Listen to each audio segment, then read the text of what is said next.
You are watching Grace Television.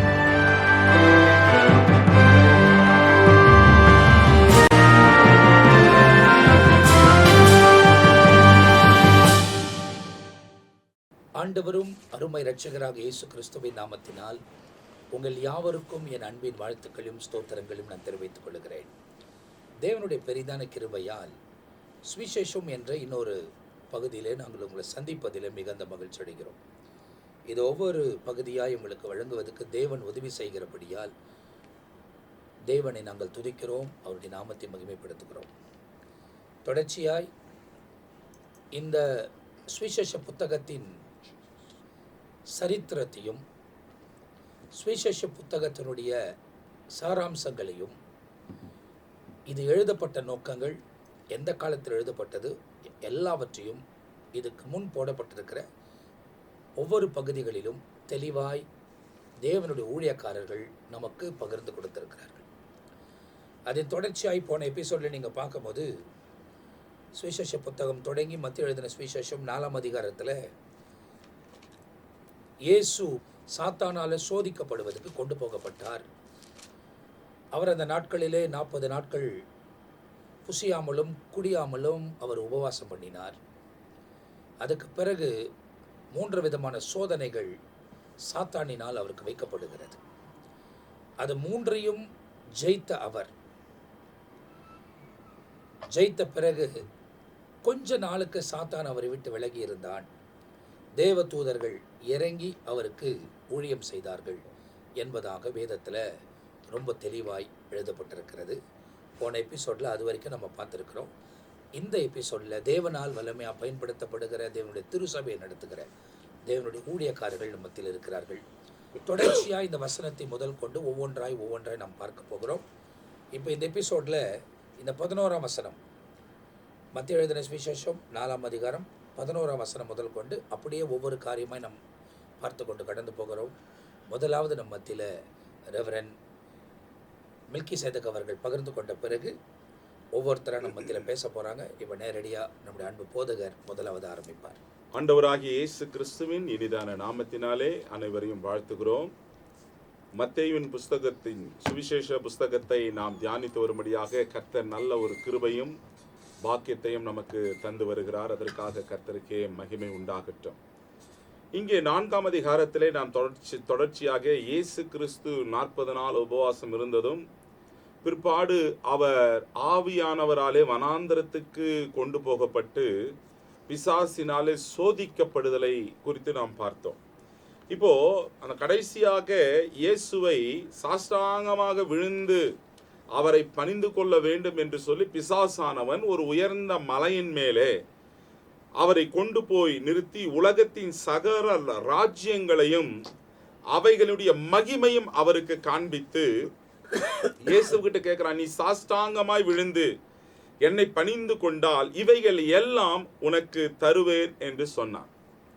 பாருங்க, பிசாசு உயர்ந்த மலை மேல கொண்டு போய் உலகத்தின் சகல ராஜ்யங்களையும் அவருக்கு காண்பித்து, நீ என் காலில் விழுந்து என்னை பணிந்து கொண்டால் இவைகளை உனக்கு தருவேன் என்று சொல்லி பிசாசு சொன்னான். அப்ப இயேசு அவனை பார்த்து சொன்னார், அப்பாலப்போ சாத்தானே, உன் தேவனாகிய கர்த்தரை அவர் ஒருவருக்கே நீ பணிந்து அவர் ஒருவருக்கே ஆராதனை செய்வாயாக என்று அவனை விரட்டினார், அதட்டினார். அப்போ இந்த வசனத்துல ஒண்ணு பாஸ்டர் சொல்லும் போது உன் தேவனாகிய கர்த்தர் என்று இயேசு அவனை பார்த்து சொல்லுகிறதே வேதாத்தில் எழுதப்பட்டிருக்கு. ஏன்னா அப்ப அதுல என்ன சொல்லப்படுதுன்னா, அவன் அங்கதானே தேவனால் உருவாக்கப்பட்டான் அப்படின்றத இந்த ஒரு இடத்துல கோர்வையா காமிக்கிறதுல. ஆமா, அதாவது உண்மையான ஆராதனைக்குரியவர் தேவன் ஒருவரே. அதுதான் உபாகமம் புஸ்தகத்துல கூட சொல்லப்படுகிறது. 6ஆம் அதிகாரத்துல 13ஆம் வசனம் சொல்லுது பாருங்க, உன் தேவனாகிய கர்த்தருக்கு பயந்து அவருக்கே ஆராதனை செய்து அவருடைய நாமத்து கொண்டே ஆணையிடுவையாக. அப்போ ஆண்டவர் சொல்லும் பொழுது, கமாண்டிங் கொடுக்கும் பொழுது, என்னை என்று வேறே தேவர்கள் உனக்கு உண்டாயிருக்க வேண்டாம், இதெல்லாம் ஆண்டவர் சொல்லும் பொழுது தேவனாகிய கர்த்தருக்கு தான் ஆராதனை. அப்ப வேற எதுக்கும் ஆராதனைக்குரியவர்கள் தள்ளப்பட்ட இந்த சாத்தான் என்ற தூதனும், அதாவது இவன் தேவனால் தள்ளப்பட்டதினால அவனை ஆண்டவர் பார்த்து சொல்லுகிறார், நீ அவருக்கே ஆராதனை செய்வாயாக. ஆமா, அதனால தான் மோசே கிட்ட பேசும்போது ஆண்டவர் சொல்றாரு, உன் பேரு நான் கேட்டா நான் என்ன சொல்லுவேன்? ஆண்டவர் சொல்ற, ஐ ஆம் தட் ஐ ஆம், இருக்கிறவராகவே இருக்கிறேன். ஆண்டவருடைய நாமங்களிலே ஒன்று இது, இருக்கிறவராகவே இருக்கிறேன். அதுதான் எபிரேயர்ல நம்ம பார்க்கும்போது நேற்றும் இன்றும் என்றும் மாறாதவர் அப்படின்னா எஸ்டர்டே டுடே ஃபார் எவர். மனுஷன் மாறிடுவான், தேவன் மாறாதவர். அப்போ மாறாதவர் ஒருவருக்கு தான் ஆராதனை என்பதை ஆண்டவர் இங்க ஆணித்தரமாக இங்க சொல்லுகிறார். அப்ப இங்க பாருங்க, இப்ப 11வது வசனம் இங்க வரும் பொழுது, அப்பொழுது பிசாசானவன் அவரை விட்டு விலகி போனான், உடனே தேவதூதர்கள் வந்து அவருக்கு பணிவிடை செய்தார்கள். ஏன்னா பிறக்கும் பொழுதே பிசாசு வந்து நின்னான். பிறக்கும் பொழுதே பிலாத்து மூலியமாக, பிறக்கும் பொழுதே ஏரோது மூலியமாக, பிறக்கும் பொழுதே அநேக தடைகளை இயேசு அழிக்க வேண்டும் என்று சொல்லி அநேக காரியங்களை அவர்கள் ஏற்படுத்தினாங்க. ஆனா தேவனுடைய திட்டம், தேவனுடைய சித்தம் நிறைவேறுகிற வரைக்கும் சாத்தான் ஓயாமல் செயல்படுறான். ஏன்னா இயேசு இந்த உலகத்திற்கு வந்த நோக்கம் என்னன்றது அவனுக்கு தெரியும்.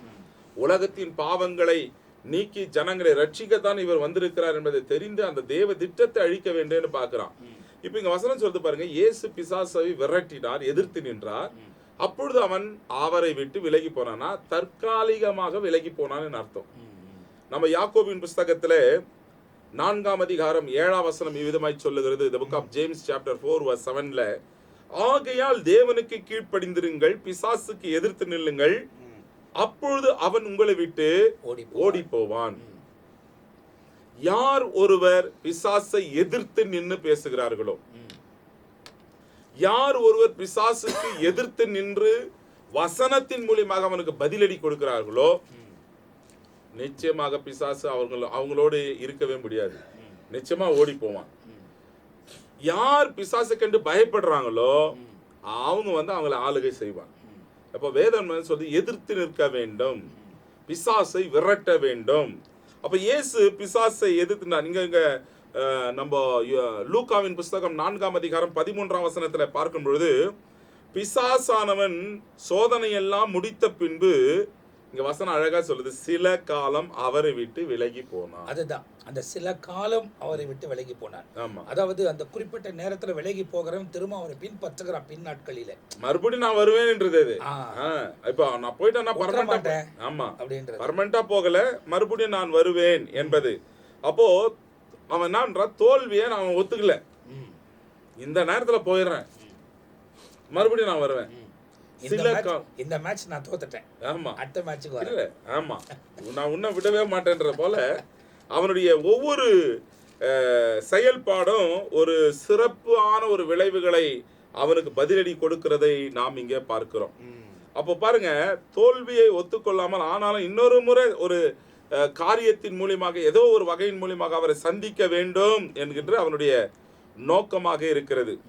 அதனால்தான் ஆண்டவர் வந்து யோவான்ல சீஷர்களோடு எல்லாம் கான்வர்சேஷன் பண்ணிட்டே இருக்கும் பொழுது அழகா சொல்லுவார். 30வது வசனத்துல, ஜான் 14:30 அழகா சொல்லுவார் பாருங்க, இனி நான் உங்களோடு கூட அதிகமாய் பேசுகிறதில்லை, இந்த உலகத்தின் அதிபதி வருகிறான், அவனுக்கு என்னிடத்தில் ஒன்றுமில்லை. உலகத்தின் அதிபதி யாரு? சாத்தான். ஏன்னா மலை கூட்டின்னு போயிட்டே காமிச்சான், இதெல்லாம் என்னுடையது. ஏன்னா ஆதாம் கையில ஏவாள் கையில ஒப்பு கொடுத்ததான் பறி கொடுத்துட்டாங்க. அவங்க பாவம் செய்து அந்த அதிகாரத்தை அவர்கள் இழந்த பொழுது இதே நோக்கத்துல தான் இயேசுகிட்டே வரான். அதேதான் சொல்றான், அவருக்கிட்டே சொல்றான் பாரு, சிருஷ்டி கர்த்தர்கிட்டே சொல்றான், இவைகள் எல்லாம் என்னுடையவைகள், என் காலில் விழுந்து பணிஞ்சுக்கோ. சின்ன பசங்க சொல்லுவாங்க, எதனா வேணும்னா என் காலில் குத்துறானோ. பிசாசுடைய தன்மை கூட அதுதான், என் காலில் விழுந்து என்ன பணிந்துக்கொள், நான் உனக்கு இது தருகிறேன். அப்ப ஆண்டவர் எவ்வளோ அழகாக அந்த வசனத்தை கோட் பண்ணி இப்ப சொன்னார் பாருங்க, உன் தேவனாகிய கர்த்தர் ஒருவருக்கே. அப்போ இந்த வசனத்துல தான் உலகத்தின் அதிபதி என்னிடத்தில் வருகிறான், அவனுக்கு என்னிடத்தில் ஒன்றும் இல்லை. அப்போ பாருங்க, அதாவது இயேசு கிறிஸ்து பாவமற்றவர், பாவம் இல்லாதவர், குற்றம் இல்லாதவர். பிசாசு வந்து எப்பவுமே வந்து எந்த ஒரு குற்றம் இருக்கிறதோ, எந்த ஒரு காரியம் அதை நம்மளுக்கு பெருசாக பண்ணி அவர்களை திசை திருப்ப பார்ப்பான். இயேசுக்கு நல்லா தெரியும், உலகத்தின் அதிபதி என்கிட்ட வரான், என்னிடத்தில் அவனுக்கு ஒன்றுமே இல்லை, ஒரு குற்றத்தையும் காண முடியாது, ஒரு பிளேமும் என்ன பண்ண முடியாது, எந்த ஒரு காரியமும் செய்ய முடியாது என்று இயேசு மிக ஆணித்தரமாக இயேசு சொன்னதை இங்க நாம பார்க்கிறோம். இப்ப பாருங்க, அதாவது வசனத்துல நம்ம இங்க பார்க்கும் பொழுது அநேக காரியங்கள் இயேசு இங்க சொல்லும் பொழுது சொல்றாரு. எபிரேயர்ல 4ஆம் அதிகாரம் 15வது வசனத்துல நம்முடைய பலவீனங்களை குறித்து பரிதபிக்க கூடாத பிரதான ஆசிரியர் நமக்கு இராமல் எல்லா விதத்திலேயும் நம்மை போல சோதிக்கப்பட்டு பாவம் இல்லாதவராய் இருக்கிற பிரதான ஆசாரியரே நமக்கு இருக்கிறார். இதான் அவர் சொன்னார். இங்க பவுல் எழுதுறாரு, பாவம் இல்லாத பிரதான ஆசாரியர். அப்போ ஆசரிப்பு கூடாரம் அப்படின்னு சொல்லி நம்ம பார்ப்போம்னு சொன்னா, ஆசாரியருடைய உடையில அங்கி இருக்கணும், அங்கி மத்தியில இடுப்புல கயிறு இருக்கணும், அந்த கயிறு ஆசரிப்பு கூடாரம் வெளியே வரைக்கும் இருக்கணும், சலங்குகள் மணிகள் கட்டப்பட்டு இருக்கணும், அங்க அசைவாடும் பலிகளை அங்க உள்ள போய் இவங்க அசைவாடியே பலி செலுத்தும் போது வெளியே அந்த மணி ஓசை கேட்கும். ஒருவேளை இவங்க சைலண்டா இருந்துட்டாங்கன்னா ஆண்டவர், அதாவது இவர்கள் பாவம் செஞ்சிருப்பாருங்கன்னா ஆண்டவர் அவர்கள் அங்கே அடிப்பார். ஆசாரியன் அங்கே விழுந்து செத்துருவான். மகா பரிசுத்த ஸ்தலத்துல, வெளிப்பிரகாரம் பரிசுத்த ஸ்தலம், மகா பரிசுத்த ஸ்தலம். அப்போ அந்த செத்த சடலத்தை யாராகிலும் எடுக்க போனாங்கன்னா அவங்களும் மறிப்பாங்க, போக கூடாது. அப்ப அந்த சடலத்தை எப்படி வெளியே எடுக்கிறதுனா அந்த கயிறை பிடிச்சுதான் வெளியே எடுக்குவாங்க. அப்படித்தான் சடலத்தை, அதுக்காகத்தான் இடுப்புல கயிறை கட்டி லாங்கா ஆசரிப்பு கூடாரத்தை வெளியே. ஒருவேளை இவங்க சைலண்டா கொஞ்ச நேரம் தியானம் பண்ணி இருந்துட்டாங்கன்னா உயிர் இருக்குதான்னு வெளியே இருக்கிறவங்க கயிறு இழுத்து பார்ப்பாங்க. அப்ப ஆசாரியர்கள் அசைவாடினா, ஓ உன்ன இருக்கிறாரு ஒரு உயிரோடு. பாருங்க, பாவம் இல்லாத பிரதான ஆசாரியர் இயேசு ஒருவர் தான். மற்றவெல்லாம் தன்னை சுத்திகரித்து கொண்டு தன்னை பரிசுத்தப்படுத்தி கொண்டு தான் போக வேண்டும். அதனாலதான் ஆண்டவர் தைரியமா சொன்னா, உலகத்தின் அதிபதி என்னிடத்தில் வருகிறான், அவனுக்கு என்னிடத்தில் ஒன்றும் இல்லை. அப்போ இயேசு பிசாசை எதிர்த்து நிற்க பாவம் இல்லாதவராய் பரிசுத்தம் உள்ளவராய் அவர் அப்பால போ என்று சொன்ன மாத்திரத்துல சில காலம் அவன் விலகி சென்றான். அப்ப இந்த இடத்துல இந்த சுவிசேஷத்துல நம்ம பார்க்கும்போது, பரிசுத்தமாய் இயேசு கிறிஸ்துவின் இரத்தத்தினால் கழுவப்பட்டு அவருக்குள்ள இருந்த அந்த பரிசுத்தத்தை நாம் பிரதிபலிக்கக்கூடியவர்களாய் அவனை எதிர்த்து நிற்கும் போது அவன் நம்மிடத்தில் ஒன்றும் செய்ய முடியாது, அவன் ஓடி போக வேண்டும். ஆகையால் தான் அவனை குறித்து இன்னும் நிறைய காரியங்கள் இந்த வசனத்தில் நாம் தெரிந்து கொள்ள போகிறோம். கூடுதலாக இந்த பகுதியில் நம்மத்தில் ரெவரண்ட் ஜான் பீட்டர் அவர்கள் நம்மளோட பகிர்ந்து கொள்ள போகிறாங்க. அவங்க என்ன சொல்ல போகிறாங்க என்பதை நாம் பார்க்க போகிறோம். நேரடியாக ரெவரண்ட் ஜான் பீட்டர் அவங்க. தேவனுடைய பிள்ளைகள் நாம் பேசும்போது ஒரு வசனத்தை படிச்சுட்டு மேலே போயிட்டா திரும்ப அதை நம்ம ரிப்பீட் பண்ண வேண்டிய அவசியம் இல்லை. 3 பேர் 4 பேர் படிக்கும்போது ஒவ்வொருவருக்கும் ஒவ்வொரு விதமான விளக்கங்கள் வெளிப்பாடுகளை ஆண்டவர் கொடுக்கிறார் வேதத்தில். அதனால தான் இந்த பேசப்பட்ட வார்த்தைகளை ஒட்டி நாம் பேசுகிறோம். இந்த 4:11 இதில் குறிப்பாக ஏற்கனவே கேட்டோம் 3 சோதனை. இந்த சோதனை முடியுது, எல்லாத்துக்கும் ஒரு முடிவு உண்டாகிறது. அப்பொழுது இந்த 11ஆம் வசனத்திற்குள்ள 1ஆம் வசனத்திலிருந்து 11 வசனத்துக்குள்ளாகவே அப்பொழுதுன்னு ஒரு 4-5 இடம் வருவதை நீங்கள் பார்க்க முடியும். முதல்ல சோதனை தொடங்கும் போதே, இந்த சோதனை தொடங்கும் போதே ஒரு வார்த்தை, அங்கேயும் பிசாசு வருது. 4ஆம் அதிகாரம் 1 வசனம், அப்பொழுது இயேசு பிசாசினால் சோதிக்கப்படுவதற்கு, அங்க இந்த சோதனையின் துவக்கமே அப்பொழுதுங்கிற வார்த்தை வருகிறது. 2வது 3வது வசனத்தில் அதே வார்த்தை குறிப்பிடப்படுகிறது. அப்பொழுது சோதனைக்காரன், சோதிக்கிறவன், சோதனைக்காரன் அவரிடத்தில் வந்து. அப்ப சோதனைக்காரன் யார்? பிசாசு. 3ஆம் வசனத்துல சோதனை ஸ்டார்ட் ஆகுது. 5வது வசனம் 2வது சோதனை. 2வது சோதனை வரும் பொழுது அப்பொழுது பிசாசு. எத்தனை முறை வருது பாருங்க. ஒருவருக்கு விரோதமாக ஒருவன் செயல்படுற காரியம் தொடர்ச்சியா 2வது சோதனை நேரத்திலும். அடுத்த 4வது ஒரு காரியம் பாருங்க. 10வது வசனம். 10வது வசனத்தில் அப்பொழுது இயேசு. இதுவரைக்கும் அப்பொழுது பிசாசு, அப்பொழுது சோதனைக்காரன், அப்பொழுது பிசாசு, இப்படி சொன்ன பிறகு அடுத்து அடுத்த வார்த்தை வருது, அப்பொழுது இயேசு. அப்ப இயேசுன்னு சொல்லும்போது 3 இடத்துல சோதனைக்காரன் பிசாசுன்னு குறிப்பிடப்பட்டாலும் அப்பொழுது இயேசுன்னு சொன்ன பிறகு இப்ப ஆண்டவர் என்ன பண்றாரு? அப்பாலே போ சாத்தானே. அடுத்த 11ஆம் வசனத்தில் அப்பொழுது பிசாசானவன். 10ஆம் வசனத்தில் ஆண்டவர் தமது அதிகாரத்தை பயன்படுத்துகிறார். ஆண்டவர் யார்? மத்தேயு 28:18 ஆண்டுடைய வார்த்தை சொல்லுகிறது, வானத்திலும் பூமியிலும் சகல அதிகாரம் எனக்கு கொடுக்கப்பட்டிருக்கிறது. சகல அதிகாரம். ஆனா இவன் சொன்னான், மேலே கொண்டு போயிட்டு திரும்ப கீழே குதின்னு சொல்லிட்டு அடுத்து எல்லாத்தையும் காண்பித்து என்னை பணிந்து கொள். அப்போ இவனுக்கு முழு அதிகாரம் இவனுக்கு வந்தது போல சொல்லுகிறார். முழு அதிகாரம். இவனுடைய அதிகாரத்தின் எல்லை எவ்வளவுன்னு சொன்னால் இந்த பூமிக்குரிய காரியம் வரைக்கும் தான். வானத்திலும் பூமியிலும் அதிகாரம் அவனுக்கு இல்லை. இப்போ பரலோகத்துக்கு மேல உள்ள அதிகாரத்தை அவன் எடுக்க முடியாது. பூமியில மனிதனை படைத்த பின்பு அவனுக்கு அதிகாரம் கொடுத்தார், ஆண்டு கொள்ளுங்கள்னு. அததான் வானத்திலிருந்து தள்ளப்பட்டவன் அந்த காரியத்தை பயன்படுத்தி பிடுங்கிக்கிட்டான், ஏமாத்தி பூமியில. சரி, ஏன் அது கூட ஆண்டவர் அனுமதித்தார் அப்படின்னு சொன்னா, மனுஷனுக்கு சுயாதீனத்தை கொடுத்துட்டார். அவனை யோசிக்க முடியும், அவனை எதையும் தீர்மானிக்க முடியும். மற்ற அறிவை விட மனுஷனுக்கு ஆண்டவர் கொடுத்த அறிவு அதிகம். அதனால் அவனுக்கு அந்த சுயாதீனத்தை இவன் இழந்து இவன் பூமிக்குரிய காரியத்தை விட்டு போயிட்டான் அவங்கிட்ட ஏமாத்தி. ஆனா ஆண்டவர் வானத்துக்கும் பூமிக்கும் அதிகாரம் உடையவர். இப்ப இந்த குறிப்பிட்ட எல்லைக்குட்பட்டு இப்போ அங்க ஏதேன் தோட்டத்துல அந்த அதிகாரத்தை பிடுங்கிக்கிட்டான். ரைட்டு, பூமியில இருக்கிற வரைக்கும் தான். பாஸ்ட் சொல்லும் போது 4:30 என்ன, இவ்வுலகத்தின் அதிபதி வருகிறான், அவனிடத்தில் அவனுக்கு என்னிடத்தில் ஒன்றும் இல்லை. உலகத்தின் அதிபதி. ஆனா பரலோகத்துக்கு அதிபதி யாரு? ஆண்டவர். அவர் ஆண்டவர், ஆண்டவர் இயேசு. பரலோகத்துக்கும் பூமிக்கும் அதிபதி ஆவர். அதாவது பரலோகத்துக்கும் பூமிக்கும் சொல்றதை பார்க்கலாம், அந்த சராசரங்களுக்கு அதிபதி நம்முடைய ஆண்டவர். பொதுவா அது ஒரு இதுல பார்த்தேன் பாஸ்டர், ரொம்ப இங்கிலீஷ்ல ரொம்ப அழகா பியூட்டிஃபுல்லா போடுறாங்க, is a God of universe அப்படின்னு போடுறாங்க. இப்போ ஆண்டவர் அந்த அதிகாரத்தை உபயோகித்தார். ஆண்டவர் பொறுமையா தான் இருப்பார், பொறுமையா இருப்பார். எல்லை மீறினால் அவர் ஒரே ஒரு வார்த்தை தான் சொல்லுவார். பேதுரு கூட இருந்தார், பொறுமையா பேசிக்கிட்டு தான் வந்தார். நிறைய வார்த்தையெல்லாம் சொல்லிக்கிட்டு இருந்தான். மத்தேயு 16:22-23 அப்போ இதே வார்த்தையை அங்க யூஸ் பண்றாரு.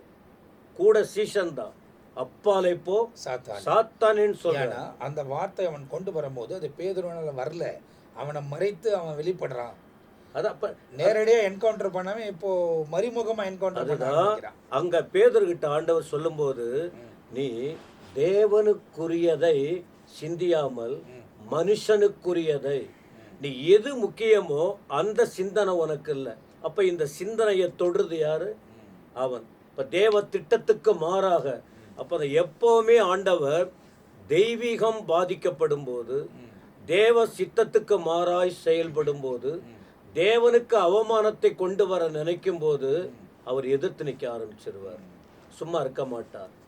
இவன் ஏரோது ராஜ வஸ்திரம் தரித்து கொண்டு சிங்காசனத்தில் உட்கார்ந்து அவன் அங்க வார்த்தைகளை பேச ஆரம்பிக்கிறான், உலக அதிகாரத்தை பயன்படுத்தி. அப்ப அந்த இடத்துல என்ன சொல்றாங்க, இது தேவ வார்த்தை. அப்ப அந்த இடத்துல பிசாசு அவனுக்குள்ள பையன். அப்ப அந்த மேலிருந்து தள்ளப்பட்டவன் பெருமையினால் தள்ளப்பட்டவன். இந்த பெருமையின் ஆவி இவனுக்குள் மனுஷன் மூலமா தான் அவன் செயல்பட்டுக்கிட்டு இருக்கிறான். அதனால்தான் முதல் குடும்பத்தை அட்டாக் பண்ணான். ஏன்னா இனி நேரடியாலாம் நம்ம எதையும் செஞ்சுக்கிட்டு இருக்க முடியாது. மேலேருந்து நம்மளை கீழே தள்ளினவர் எந்த இடத்துல நமக்கு முன்னாடி எதிர்த்து நிற்பார். நாம் தந்திரமாக தான் செயல்படணும். அதற்கு கருவியா பயன்படுத்தப்பட்ட முதல் குடும்பத்தை பயன்படுத்தினான். அப்போ பயன்படுத்தினா அங்க ஆண்டவர் அந்த இடத்துல பாதுகாப்பு கொடுத்தார். கொஞ்ச நாள் தான், சில காலம் விட்டு போனோம் பாருங்க, கொஞ்ச நாள் தான். அதன் பிறகு காயினுக்குள்ள நுழைஞ்சிட்டான. காயினுக்குள் நுழைந்து அடுத்த கட்ட வேறு இங்க ஆத்மாவை கொண்டா இங்க சரீரத்தை கொல்லுவதற்கு மூத்த மகனை பயன்படுத்தினார். அதை போல அப்புறம் தான் ஜீவ பலியா இவர் வந்தாரு. சரிங்க, இப்ப சில காலம் போனாம அப்போ என்ன விஷயம்னா ஜீவராசிகள் எல்லாரும் ஆண்டவருக்கு கீழ்ப்படியணும். எல்லாமே டோட்டல், வானத்திலும் பூமியிலும் சகல அதிகாரம் படைத்த தேவனுக்கு கீழ்ப்படியணும். இப்ப இவன் கீழ்ப்படியாம இவன் வந்து இந்த காரியத்தை செஞ்சுக்கிட்டு இருக்கான். அதனால அதட்டினார். மட்டுமல்ல, லூக்கா 19:10 கூட ஆண்டவர் சொல்றாரு. லூக்கா 19:10 நீங்க வந்து இந்த காரியத்தை தேவ பிள்ளைகளை ஆயத்தப்படுத்துகிறார். என்னையே அவன் வந்து டச் பண்ணவன், நான் வந்து விரட்டினவன, அவன் தோற்று போயிட்டான், விலகி போயிட்டான். என்னை நம்புகிற பிள்ளைகளாகிய நீங்க பயப்படக்கூடாது. என்னன்னு சொல்றாரு? சர்ப்பங்களையும் தேள்களையும் மிதிக்கவும் சத்துருவின் சகல வல்லமைகளையும் மேற்கொள்ளவும் உங்களுக்கு அதிகாரம் கொடுக்கிறேன், ஒன்றும் உங்களை சேதப்படுத்த மாட்டார். அப்ப அங்க அதிகாரத்தை உபயோகித்தார்.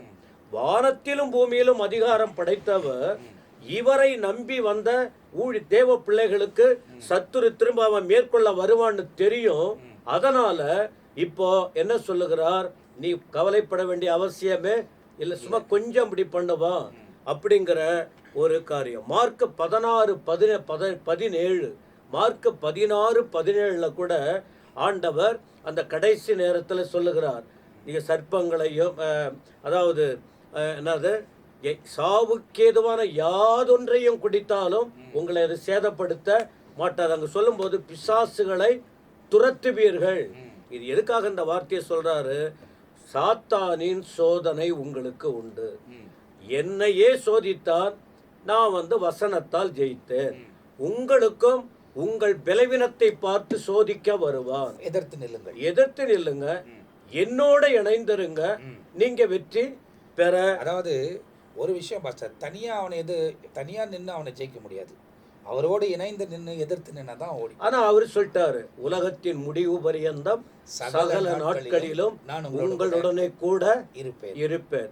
தனித்திருந்தால் அவன் மேற்கொண்டுடுவான், தேவனோடு இணைந்திருந்தால் ஜெயிக்க முடியும். 1 யோவான் 3:8 சொல்லுகிறது, ஆண்டவர் இந்த உலகத்தில் வந்ததின் நோக்கமே பிசாசுக்கு ஜெயத்தை கொடுத்துட்டு வேடிக்கை பார்ப்பதற்காக அல்ல. வேதம் சொல்லுகிறது, பிசாசின் கிரியைகளை அழிக்கவே மனுஷகுமாரன் வந்தார், வெளிப்பட்டார், ஆண்டவர் வெளிப்பட்டார். ஆகவே அப்ப அந்த இடத்துல அவன் அந்த சான்ஸ்ல கொஞ்சம் அந்த நேரத்தை பயன்படுத்தி அவன் வெற்றி பெற்று இருந்தால் ஆரம்பத்திலே உடைச்சு போட்டிருப்பான். அது சிலுவை வரைக்கும் பயணம் 33.5 வருடம் அது இருக்கணும்னு சொல்லி தான் இப்போ ஆண்டவர் இடையில சொல்லுவார். என்ன சொல்லுவார்னா, என் வேலை இன்னும் வரவில்லை. அப்போ அந்த சில காலம் விலகி அப்பப்போ வந்துகிட்டு இருந்தான் பலர் மூலமாக.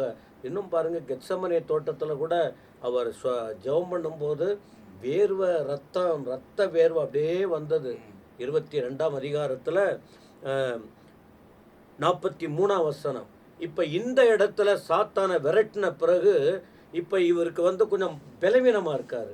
ஏன்னா மாம்சத்தில் தானே வந்தார், அதனால ஒரு பலவீனமாக இருந்தார். தூதன் வந்து பலப்படுத்துகிறார். அங்கேயும் தூதன் வந்து பலப்படுத்தினார். அப்போ அங்க இந்த இடத்துல தான் எங்க என்ன இப்ப இவர் வந்து உடம்புல உள்ள வேர்வை ரத்தமா வெளியில போயிடுச்சு. அந்த இடத்துல தேவதூதன் பலப்படுத்தினதை பார்க்கிறோம். என்ன, நம்ம கர்த்தரை சார்ந்து கொள்ளணும். அவன் வந்து ஆண்டவரை தோற்கடிக்க பார்த்தான், அவன் தோற்கடிக்கப்பட்டவன் ஆரம்பம் முதல் கடைசி வரைக்குமே. அதனால தேவ பிள்ளைகளை யாரும் தோற்கடிக்க முடியாது. கொஞ்ச காலம் அப்படி விலகிற போல இருக்கும், அப்புறம் கொஞ்சம் வருவான், திரும்ப நாம எதிர்த்திருக்க வேண்டியதான், ஜெயம் பெற வேண்டியதான். அப்போ இந்த இடத்துல வசனத்தை வாசித்து கொண்டிருக்கிற நாம் ஒவ்வொரு காரியத்தையும் ரொம்ப துல்லியமாய் சில காரியங்கள் விவரமாய் அறிந்து கொண்டிருக்கிறோம்.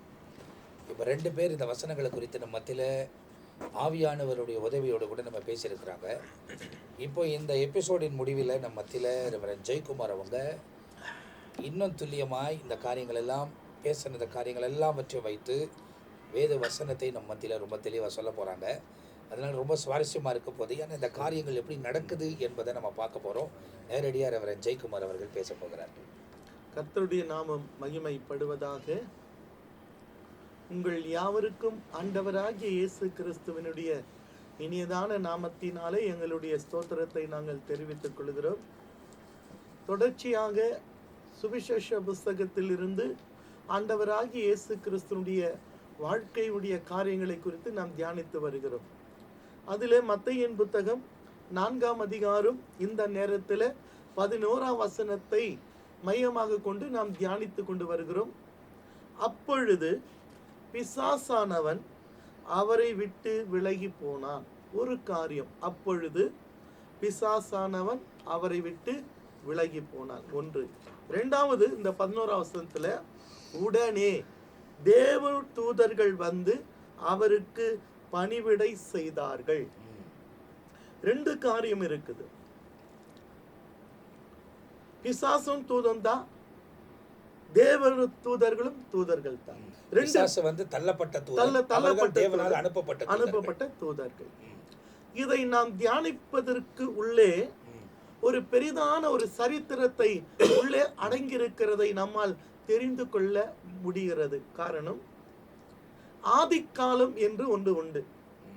மனுஷன் பூமியிலே படைப்பதற்கு முன்பாக வேத சரித்திரம் சொல்லுகிறது ஆதிக்காலம். அந்த காலம் என்பது தூதர்களுடைய காலம் என்று சொல்லி அழைக்கப்படுகிறது. அப்போ தேவன் பிரதானமாக எத்தனையோ தூதர்கள் இருந்தாலும் பிரதானமான 3 தூதர்களை நாம் சொல்வோம். Gabriel, மிகாவேல், Lucifer. 3 பேருடைய வேலைகளும் வித்தியாசமா இருக்கும். கேப்ரியலுடைய வேலை என்ன? நற்செய்தி அறிவிப்பது. மிகாவேலுடைய வேலை என்ன? யுத்தம் செய்வது. லூசிபருடைய வேலை என்ன? துதிப்பது, கர்த்தரை ஆராதிப்பது, துதிப்பது.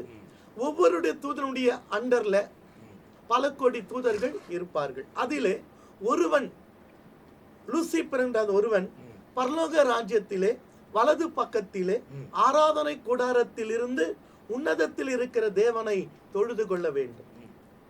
அவனுக்குள்ள அவன் அழகாக படைக்கப்பட்டான், விலையேறப்பட்ட கற்களால் அலங்கரிக்கப்பட்டான். அவன் சரீரமே ஒரு இசைக்கருவியாக இருக்கிறதாக வேதம் சொல்கிறது. அப்படிப்பட்டவனுக்கு ஒரு நாள் ஆசை வந்துச்சு, நான் உன்னதத்துக்கு ஏறுவேன், தேவனுக்கு ஒப்பாவேன் என்று சொல்கிறானோ இல்லையோ, உள்ளத்தை பார்க்கிற ஆண்டவர் அவனை தள்ளினார். அப்போ பூமிக்கு தள்ளின பிறகு பல கோடி ஆண்டுகள் யாருக்குமே தெரியாது. தேவன் செய்த காரியம் என்ன?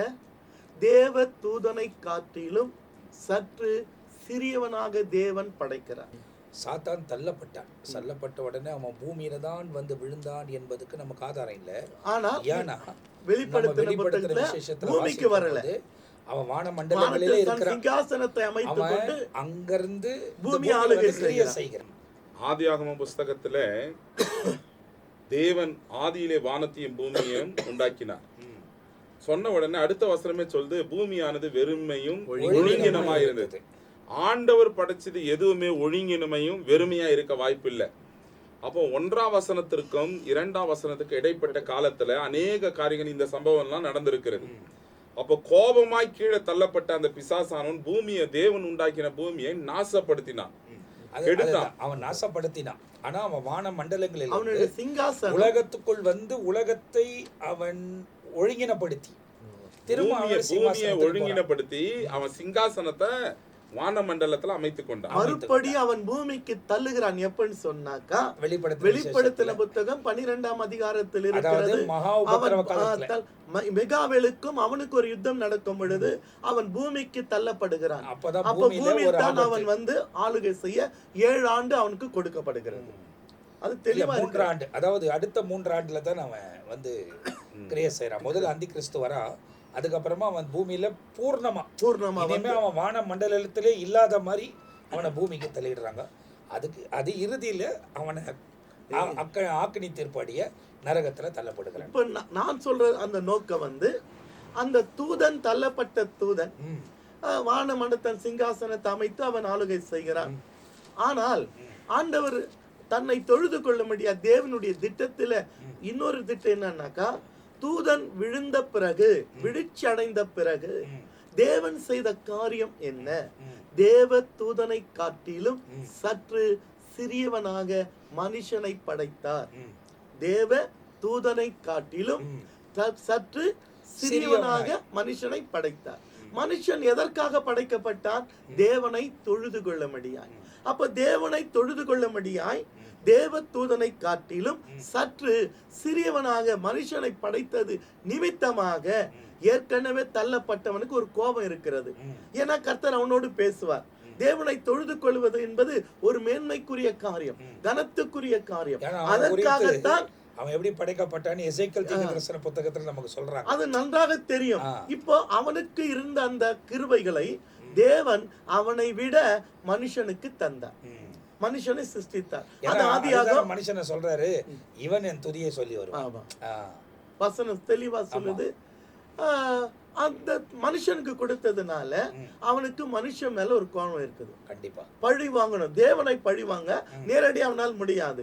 தேவ தூதனை காட்டிலும் சற்று சிறியவனாக படைத்த மனுஷனுக்கு இப்ப என்ன செய்யறான்? மனுஷனை படைத்த ஆண்டவர் சொல்றாரு, ஆதியாகும் 2ஆம் அதிகாரம் 15, 16, 17 வாசித்து பாருங்க.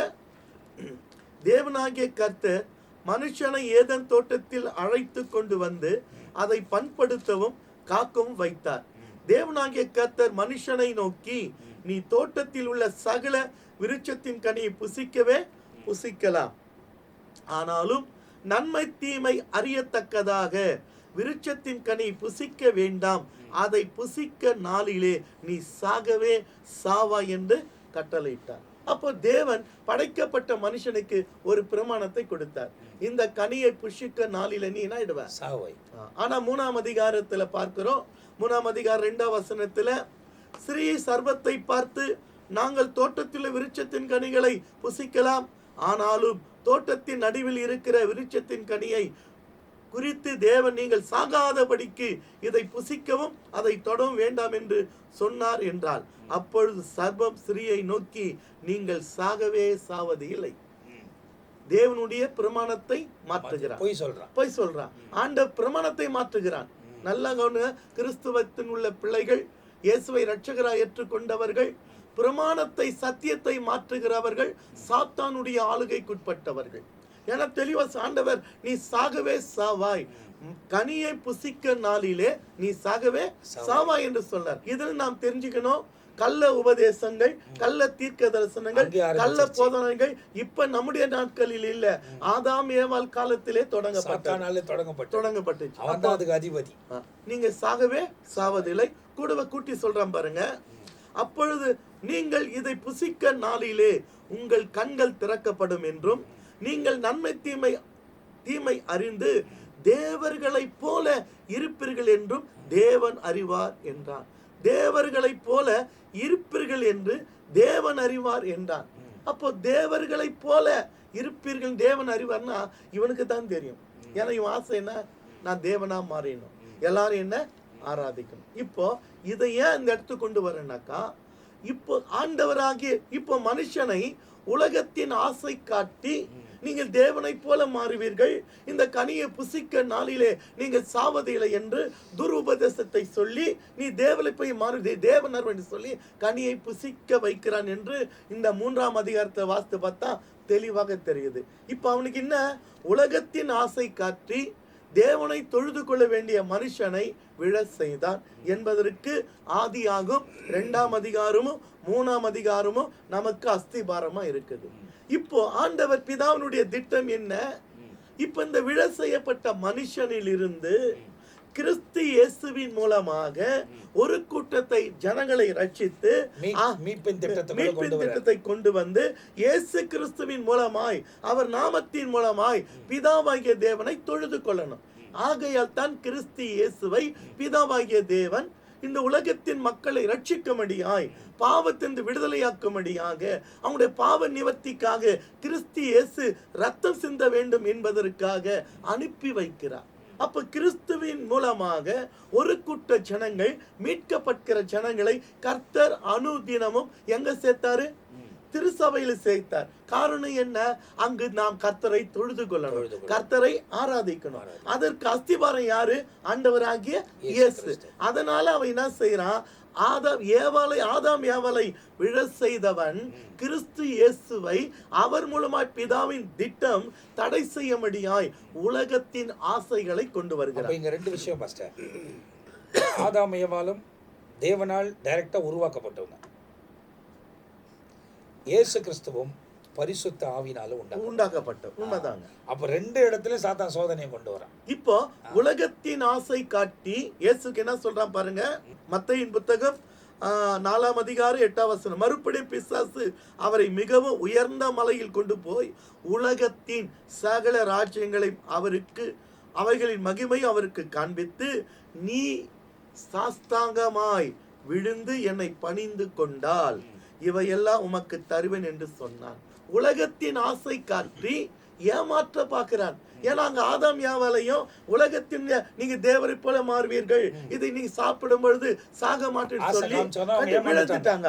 அது போல இயேசுவை கூட உலகத்தின் ஆசை காட்டி விழ செய்ய அவன் எடுத்த திட்டம் 3வது சோதனையில அவன் எடுத்த திட்டம். அப்ப ஆண்டவர் என்ன சொன்னாரு? அப்பொழுது இயேசு அப்பால போ சாத்தானே. ஒண்ணு மட்டும் தெரிஞ்சுக்குங்க, இந்த பூமியில ஒவ்வொரு கிறிஸ்தவர்களும் இயேசுவை ஆராதிக்கிறவர்கள் நமக்கு இந்த பூமியில தப்பான யோசனைகள், தப்பான சிந்தனைகள், இச்சையான பார்வைகள், உலக ஆசைகளை சாத்தான் கொண்டு வருவான். இல்லைன்னு சொல்ல முடியாது. ஏன்னா உங்கள் எதிராளியாகிய பிசாசு கர்ஜிக்கிற சிங்கம் போல எவனை விழுங்கலாமோ என்று வகை தேடி சுற்றி திரிந்து கொண்டிருக்கிறார். அப்ப நமக்கு நல்லா தெரியணும், தேவனுக்கு பிரியமில்லாத காரியங்கள், யோசனையோ சிந்தனையோ பேச்சையோ செயல்பாடுகள் வரும் பொழுது இயேசு கையாண்ட விதத்தை நாம் கையாளணும். இப்போ இயேசுக்கு சாத்தான் கொடுத்த யோசனை என்ன? இவையெல்லாம் எனக்கு நீ என்னை சாஸ்தாமா விழுந்து பணிந்து கொண்ட நான் உனக்கு தருவேன். அதுக்கு இயேசு சொன்னாரு, அப்பொழுது இயேசு அப்பால போ சாத்தான். அப்போ நமக்கு இந்த உலகத்துல கிறிஸ்துவின் மூலமாய் பெற்ற ரட்சிப்பு, விலையேறப்பட்ட அந்த மகிமை இழந்து போவதற்கு சாத்தான் சில சூழ்ச்சிகளை செய்வான். நாம் ஜாக்கிரதையா இருந்து அவைகளை கடிந்து செவிக்கணும். அப்பால போ சாத்தானே. அப்பதான் இப்போ அவர் கடிந்து ஜெபிச்சிட்டாரு. இப்ப அந்த வார்த்தையில வல்லமை இருக்கு, அந்த வார்த்தை என்ன இருக்கு? அதிகாரம் இருக்கு. அப்பால போ சாத்தானேட்டு. ஆனா 11ஆம் வசனம் சொல்லுது, அப்பொழுது பிசாசானவன் அவரை விட்டு விலகி போனான். எப்பொழுது? இயேசு பிசாசை கடிந்து கொண்ட பொழுது, அப்பொழுது இயேசு பிசாசான அவரை விட்டு விலகி போனான். இதுல நாம் என்ன தெரிஞ்சுக்கிறோம்? நம்முடைய ஆவி, ஆத்துமா, சரீரம் கரைப்படுகிற காரியங்கள் பிசாசு கொண்டு வரும் பொழுது அவைகளை கடிந்து செவிக்கணும். அதுதான் ஆண்டவர் சொல்லுகிறார், பிசாசுக்கு எதிர்த்து நில்லுங்கள், அவன் ஓடி போவான். பாவத்துக்கு விலகி ஓடுங்கள். பாவத்தை என்ன செய்யுங்க? விலகி ஓடுங்க. நம்ம மாத்திக்கணும். பாவத்துக்கு துடிஞ்சு செய்யறோம், பிசாசுக்கு பயந்து ஓடுறோம். ஆனா ஆண்டவர் சொன்னது, பிசாசுக்கு எதிர்த்து நில், அவன் விலகி போவான், பாவத்துக்கு விலகி ஓடுங்கன்னு சொன்னாங்க. ஆனா அதை நம்ம மாத்தி தான் பயன்படுத்துறோம். ஆனா எப்பவுமே பிசாசுக்கு என்ன செய்யணும்? எதிர்த்து நிற்கணும். அதைத்தான் ஆண்டவராய் இயேசு சூழ்ச்சியை கொண்டு வந்த சாத்தானை அப்பால போ சாத்தானே என்று சொல்லும் பொழுது 11ஆம் வசனத்துல அவருடைய வார்த்தையில அது போல நமக்கும் இயேசு அதிகாரத்தை கொடு, வானத்திலும் பூமியிலும் சகல அதிகாரத்துக்கும் கொடுக்கப்பட சொன்னார். அந்த அதிகாரத்தை நான் உனக்கு தருகிறேன் என்று சொல்கிறார். அப்போ நம்ம அந்த அதிகாரத்தை பயன்படுத்தி அப்பால போ சாத்தானே, இந்த சிந்தனையும் யோசனைகளையும் என்னை தீட்டுப்படுத்துற காரியங்கள் என்னை விட்டு அப்பால போ சாத்தான் என்று சொன்னால் அவன் விட்டு விலகி போவான். இது ஒரு காரியம். இப்போ இந்த இடத்துல நம்ம பார்ப்போம் அப்படின்னா, இந்த எபிசோடு இந்த டைம் ஆகிட்டுறதுனால ஒரு முடிவுக்கு வருது. இந்த வசனத்தை குறித்து இன்னும் ஆழமாய் ஆராய்ந்து கொண்டிருக்கிறோம். அது ரொம்ப நீங்கள் தெளிவாக தெரிந்து கொண்டிருக்கிறீங்க. ரொம்ப வேடிக்கையான ஒரு விஷயம் என்னென்னா, ஆதாம் ஏவாள் அவங்களுக்கு கொடுத்த கட்டளையில் ஏவாள் வஞ்சிக்கப்பட்டு, அங்கே ஆதாமும் தோட்டத்தில் நுழைஞ்ச அவனை பாதுகாக்கலை. அந்த தோட்டத்தை பாதுகாத்துருந்தா அவன் உள்ளே வந்திருக்க மாட்டான். அவன் பாதுகாத்ததுனால அவன் உள்ளே வந்தான், ஏவாளை வஞ்சித்தான். ஏவாளை அவன் சொல்லுக்கு கீழ்படிச்சிட்டாங்க. அவனுக்கும் சொல்கிறான், நீங்கள் சாக மாட்டீங்க, நீங்களும் தேவனை போல ஆயிடுவீங்க. பொய் சொல்கிறான். இங்கே இயேசுவை சோதிக்க அடுத்தது வந்துட்டான். ஆனால் இங்கே இயேசுக்கு ஏவாள் என்று யாரும் இல்லை. டைரக்டாக என்கவுண்டர் பண்ணுறார், அவர் ஜெயிக்கிறார். அப்போது அங்கே தோல்வி சந்தித்தது ஏதேன் தோட்டத்தில், இங்கே ஜெயம் சந்திக்கப்படுகிறது, சாத்தான் மேற்கொள்ளப்படுகிறான். ஆனால் கொஞ்ச நாட்களுக்கு மாத்திரம் பூர்ணமான விடுதலை அதன் இறுதியில் வருது, அவர் ஊழியத்தின் இறுதியில். ஆனால் அதுவரை சாத்தான் அவரை விட்டு விலகிறதான். போக போக அநேக காரியத்தை நாம் தெரிந்து கொள்ள போகிறோம். எனவே இந்த எபிசோடில் ரொம்ப தெளிவாக தெரிந்து கொள்ளணும், நாம் தேவனுக்கு ஏற்ற ஒரு பரிசுத்தத்தில் வாழ்வதற்கு முயற்சி எடுத்து தான் ஆகணும்.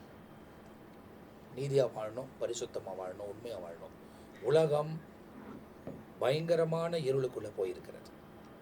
இருள் நிறைந்த இந்த உலகத்தில், அநீதி நிறைந்த இந்த உலகத்தில் பலவிதமான சூழ்நிலைகள் உலகத்தில் இந்த நாட்களில் காணப்படுகிறது. இன்னும் அதிகரிக்கும்.